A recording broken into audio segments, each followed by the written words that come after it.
Much for being back, and if you just joined us, this is still Enterprise Morning, reaching you from Enterprise Television. Let's head straight to our main conversation for today. The federal government has officially designated kidnappers and violent armed groups operating across Nigeria as terrorists, marking a significant escalation in the country's response to insecurity. The announcement was made by the Minister of Information and National Orientation, Mohammed Idris, during the federal government's end-of-year press briefing held in Abuja on Monday.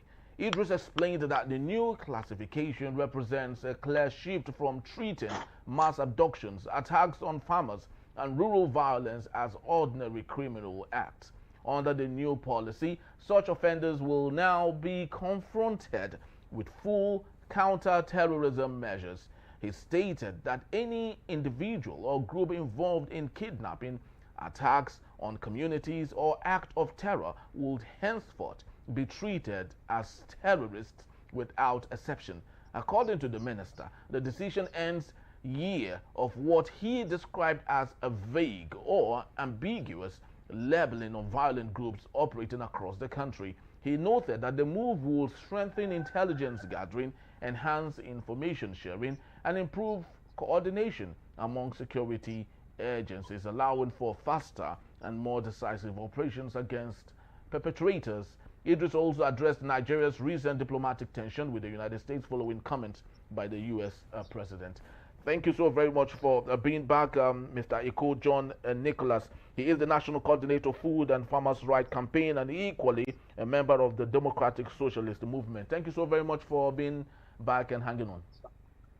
Thank you very much. Right. Thank you very much for having me. Thank you so very much, sir. So let's get talking on this latest designation. For me, it's like old wine in a new wine case. All the while, we have seen terrorists, bandits, kidnappers do what they do, and the federal government have a sit-down meeting with them. The same federal government that's designating them as terrorists always have a sit-down meeting, call it non-kinetic measure of resolving issues.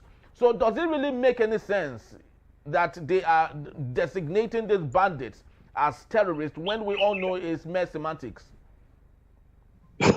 Thank you very much. You have said this is mere semantic. I will only add that it is all motion without movement. Without equivocation, there is nothing novel about designating the bandit as terrorist. If you will recall, in 2020, is it 20 now, if I'm not mistaken? I think 2020, November 16, the Honorable Justice Taiwo of the Federal High Court has given order that the bandit should be designated as terrorist.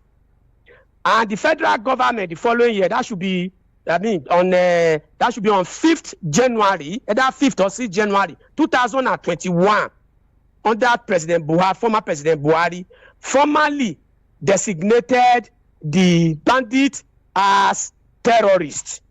That is to ensure that government will now have, the conscience, quote and unquote, and the means to be able to, to deal with those bandits or terrorists, as the case might be, decisively, even if possible, using a lethal, weapon and things like that, in order to address the insecurity that they have posed, to the country, especially within the Northwest and the North Central. But today, we are back 360 degree to where we started before, and it's being sold as if it is something novel or whatever. See, nothing is going to change. These people know what they are doing.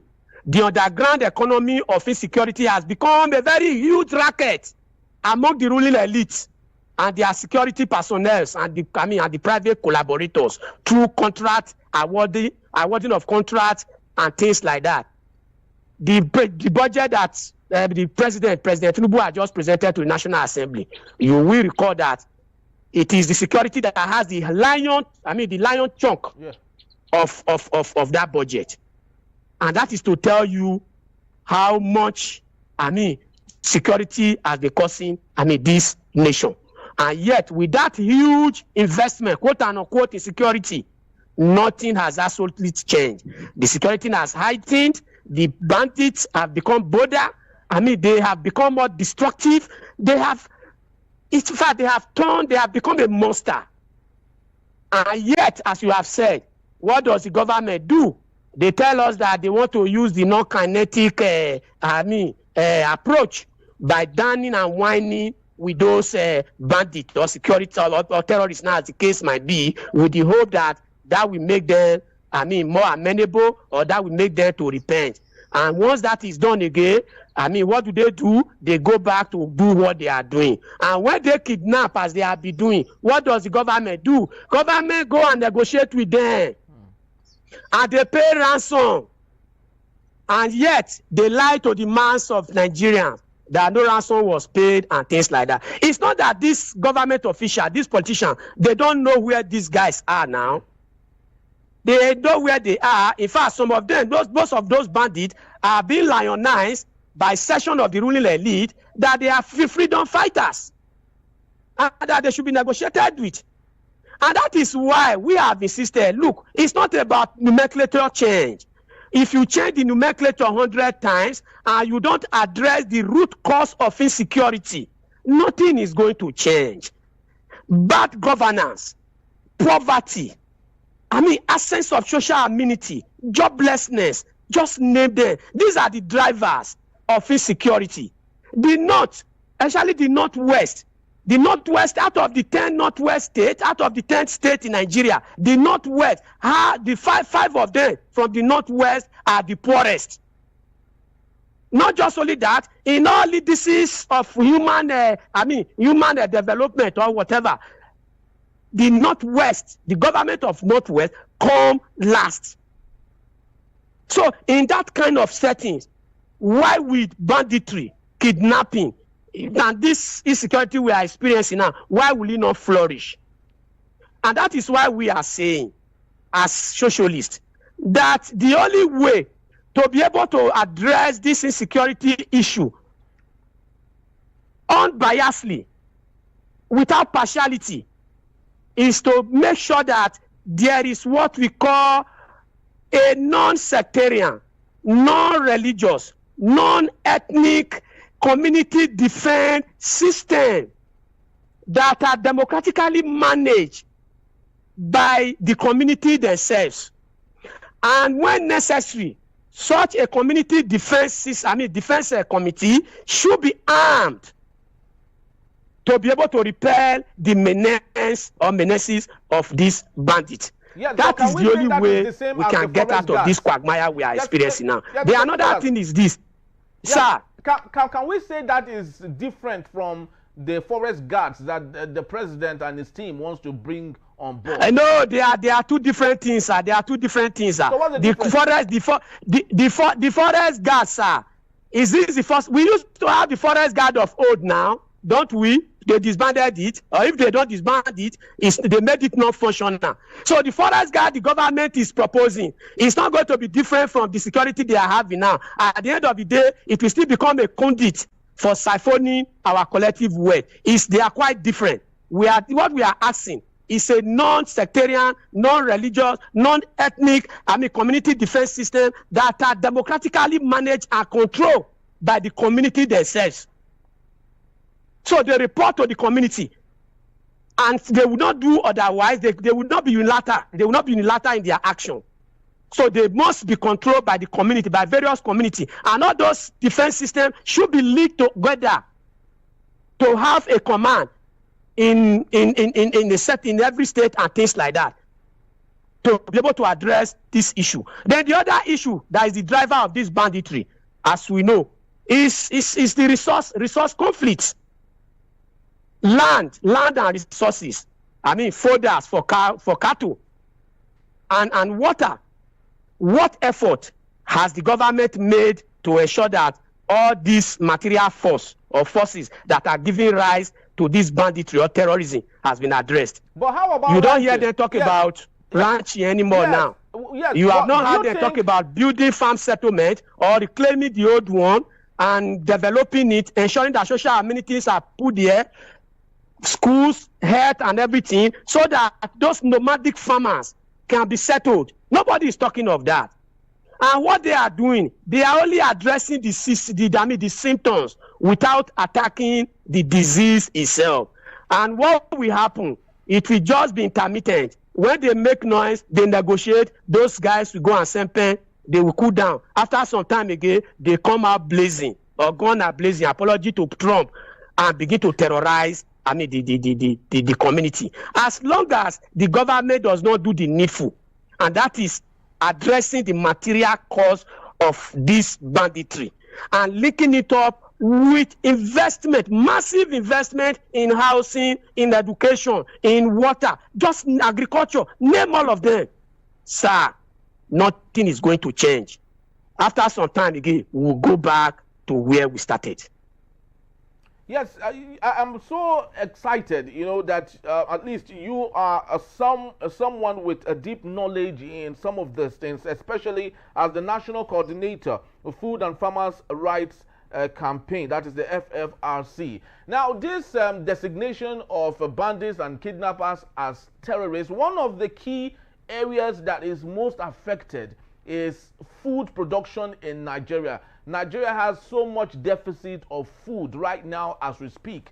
Even if the federal government is saying inflation in food has come down, because we all know it's as a result of importation, mass importation of food. So don't you think this should be a welcome note and applause, especially from farmers, knowing that this might scare the bandits from not disturbing them and asking them to pay ransom? Yes, sir, that is the right word. It will scare them for some time. Then when it scares them, they will watch. After some time, they are going to come back more emboldened and more vicious.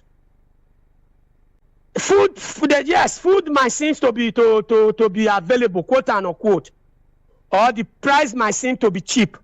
But where is the disposable income for people to buy food?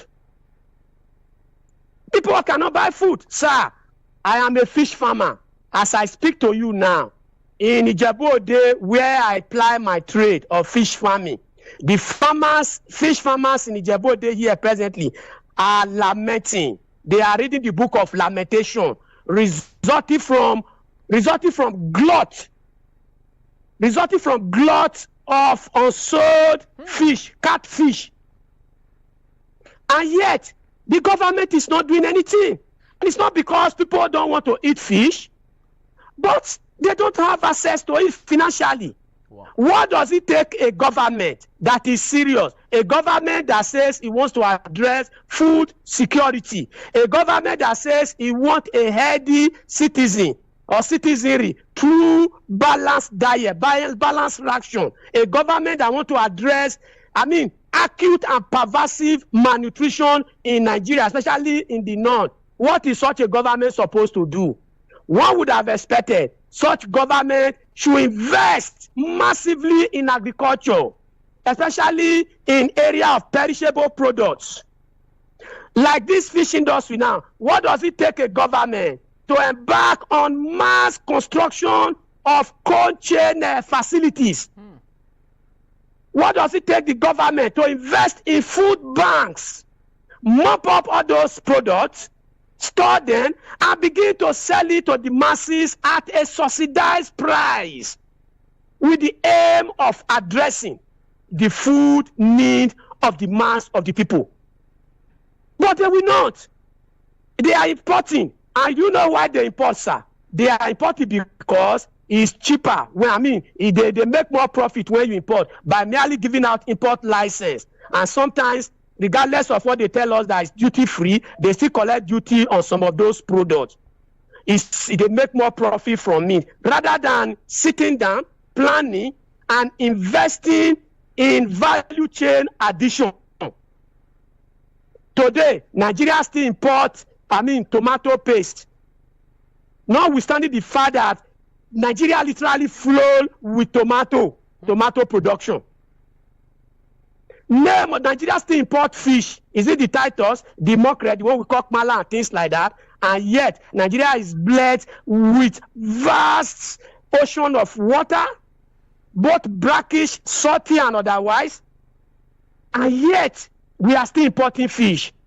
Sir, if the government is serious about addressing food, security or food deficiency or food deficit of the nation, they need to invest. Today, when the glut comes for poultry farmer, you see poultry farmer destroying egg. Really? During the late Buhari administration, there was so much glut in the egg industry, the poultry industry, that farmers were burying their own egg. Wow. And yet, in countries that take agriculture seriously, they invest in machinery, in infrastructure that they use in developing what is called egg powder. And the industry in Nigeria, confectionery industry, bakery and the like, they import all this egg powder from more serious countries who have done the needful in agriculture. With this one government, as the government invested in agriculture, if you will remember, in 2023 or thereabout, when President Tinubu came to power, he declared an emergency on food security, yes, and he promised to give input, supply seedling and the likes to farmers. Today, that promise is in abeyance. It has not been fulfilled. They imported tractor from Belarus that they said they want to use to increase food production and productivity. Today, those tractors are lying fallow in either the ministry or wherever it is. Farmers have not been given. So in that kind of scenario, why would there not be hunger? Why would there not be strife? Why would there not be insecurity? And meanwhile, if you invest massively in agriculture, all those, materials, whatever, that are used, that are recruited, those guys that are recruited into all this insecurity, they can be engaged productively and paid a better wages that would discourage them from being a recruit or grant for recruitment for all this bandit and banditry. So the government is just deceiving us, and I think it's our time the people themselves beginning to take their destiny into their hand, and that has to be linked with the political alternative. The point is that with the kind of political party we have today, which are largely money bag, they are not going to address the interests of the common people until the common people themselves have their own party, a party of workers, a party of farmers, a party of market women, with a program and policies that addresses the needs of the mass majority. We will remain where we are. It's actually very sad that when you go around Lagos, unfortunately, 80% of the young men from the north who ride Okada, ask them, have a sit-down meeting with them or have a sit-down discussion with them. You will discover that 90% of them or more were farmers who were displaced by insecurity. Today, they are all over Lagos driving Okada rather than being in their farm. But I'd love you to speak to us just before we round up for today. President Bola Ahmed Tinubu, before his election, prior to 2023, he made lots of promises. I remember one of the statements he said that in order to improve nutrition for our children, he said, and I love to paraphrase him, that every child needs an egg a day. As at the time, Mr. Nicholas, the egg was sold for about 75 naira, 50 naira to 75 naira. Today, an egg is sold for 200 naira. What do you think at this point those in the sector like you and more can do to attract the attention of the government to see what they had promised before and what they are not delivering, and where both parties can meet at the center? Thank you very much, sir. Number one is to say that the youth from the north in Lagos, as a result of the displacement by all these bandits and Boko Haram and things like that, is not limited to Lagos alone. All the major cities within the south, you find all of them. And it's not just the north alone, the northern youth, even the southern youth, southwest youth here, even in Djibouti here in Abeokuta, you find graduates of higher institution riding Okada to make ends meet because there is no viable employment in the country. That is number one. Number two is to say that egg is not just the one you call 200 naira, sir, is what is known as the pullet. That is when the chicken just start laying. That is the smallest of egg. Really? When you grade them. So that is the smallest category that is sold for 200 per one. If you want to buy the extra large or the B, it go as much as 250 and 300 per one. Today, a crate of medium-sized egg sells for 5,500 to 6,000 naira. That is how bad it has become.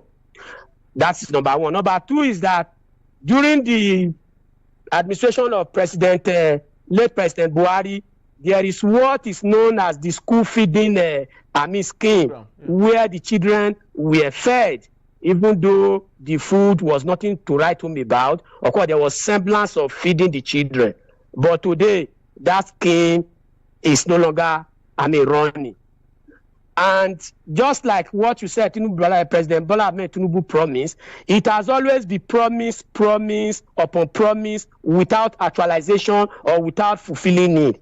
It's in his DNA, if there's anything like that. But the point is this, as I have said, it's not just a personal failing. It's not an individual failing of the president or the political class. It is the systemic. It's the system we are running. And as long as this system continues, we can't go anywhere. And why would there not be hunger in the land? Why would there not be acute malnutrition? Fuel subsidy has been removed. Transportation now, it has gotten over the roof. And the roads themselves are not in good shape. To transport those farm produce from the farm gate down to where they are sold has become an Herculean task. Added to that is the devaluation of the naira. And electricity tariff has also been increased. Just name them. And government is not investing in housing, mass housing scheme.